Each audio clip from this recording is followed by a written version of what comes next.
శుభోదయం. Global బెతేనియా Calvary ministry తరపున ఈ వారం యొక్క చివరి దినంలో మరొకసారి మీ అందరితో కూడా కలుసుకుని దేవుని యొక్క పరిశుద్ధమైన మాటలు ధ్యానించుటకును దేవుడు నాకు ఇచ్చిన మధురమైనటువంటి అవకాశమును బట్టి దేవునికి ప్రత్యేకమైన వందనాలు తెలియజేసుకుంటూ ఉంటున్నాను.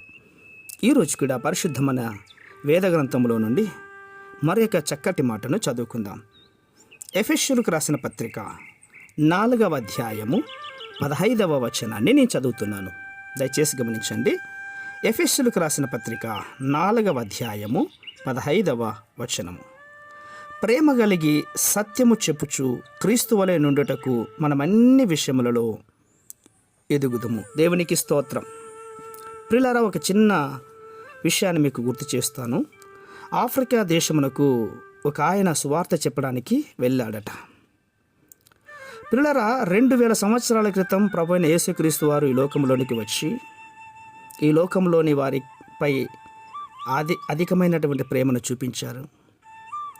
ఆయన ప్రార్థన చేస్తుంటే రోగాలు స్వస్థత పొందుకున్నారు, దయ్యాలు పారిపోయాయి. ఆయన ఎంత ప్రేమతో పాపులను పలకరించేవాడు, ఎంతగానో అనేక మందిని ఆదరించేవాడు, ఎంతో ప్రేమ కలిగి జీవించేవాడు, ఎంతో దీనుడై జీవించాడు, ఎంతో పరిశుద్ధుడై జీవించాడు అని యేసు ప్రభు గురించి చాలా విషయాలు వివరించాడట. ఆ కూటమిలో ప్రసంగమంతా కూడా అదే విషయాలు చెప్పాడట. కూటమి అయిపోయిన తర్వాత ప్రజలు ఆయన దగ్గరికి వచ్చి, ఆయన మాకు తెలుసు, మేము ఆయన్ను చూసాము, ఆయన మా దగ్గరే ఉండేవాడు అని చెప్పేశారట. ఎప్పుడైతే ఆ మాట విన్నారో సువార్తికుడికి దిమ్మ తిరిగిపోయింది. ఏంటయ్యా, యేసుక్రీస్తు గురించి నేను వివరిస్తే ఆయన 2000 సంవత్సరాల క్రితం వచ్చాడు కదా, ఆయన ఈ పనులను చేసి చనిపోయి మరణించాడు, మరణించి తిరిగి లేచాడు, లేచి పరలోకమునకు ఆరోహణమైపోయాడు అని చెప్తే ఈ ప్రజలు అంటున్నారు, లేదండి, ఆయన మా మధ్యనే ఉండేవాడు, ఆయన అంటే మాకు బాగా తెలుసునండి, ఆయన ఎప్పుడు సంతోషంగా ఉండేవాడు, ఎప్పుడు కూడా మమ్మల్ని ప్రేమతో పలకరించేవాడు, ఆయన ప్రార్థన చేస్తున్నప్పుడు చాలామంది స్వస్థత పొందుకున్న వాళ్ళు మా దగ్గర ఉన్నారు, అంతేకాదు ఆయన మా మధ్యనే ఈ మధ్య కాలంలోనే చనిపోయాడు, ఆయన మేమెంతగానో ప్రేమించాము, మేము ఆయన గుండెను మా దగ్గర ఉంచుకున్నామని చెప్పారట. పాపం ఆ సువార్తికునికి ఏం చెప్పాలో అర్థం కావట్లేదు.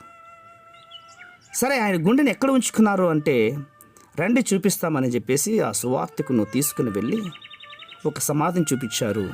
ఆ సమాధి డేవిడ్ లివింగ్స్టన్ సమాధి. దేవునికి స్తోత్రం కలుగునుగాక.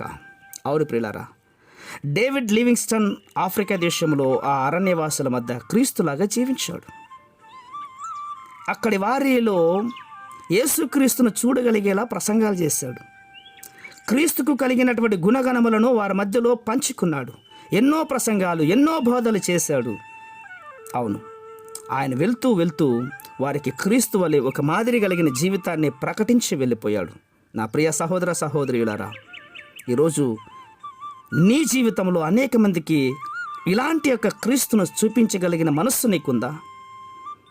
క్రీస్తు యొక్క లక్షణాలు మన జీవితంలో కనిపించకపోతే ప్రయోజనమే లేదు, గుర్తుపెట్టుకోండి. కాబట్టి ప్రేమ కలిగి సత్యం చెప్తూ క్రీస్తు వలె అన్ని విషయాలలో మనం నేర్చుకోవాలి. అట్టి కృప దేవుడు దయచేయుగాక. పరిశుద్ధమైన మా ప్రియ పరలోకపు తండ్రి, లివింగ్స్టన్ జీవితంలో ప్రభు అద్భుతాన్ని మేము సాక్ష్యాన్ని ధ్యానించాం.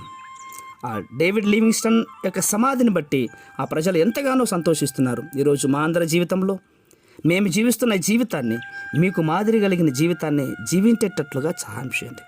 అనేక మందిని రేపటి దినంలో మీ మందిరం వైపు తిరుగునట్లుగా, మీ మందిరానికి చేర్చబడినట్లుగా అలాంటి గుణగణములను ఈ మాటలు వింటున్న వారందరికీ మీరు దయచేయండి. అట్టి కృప మీరు దయచేస్తున్నందుకే స్తోత్రం అర్పించుకుంటూ చిన్న ప్రార్థనను మా రక్షకుడిని యేసయ్య బట్టి అడిగి వేడుకను పొందుతున్నాం మా తండ్రి. Amen, amen, amen.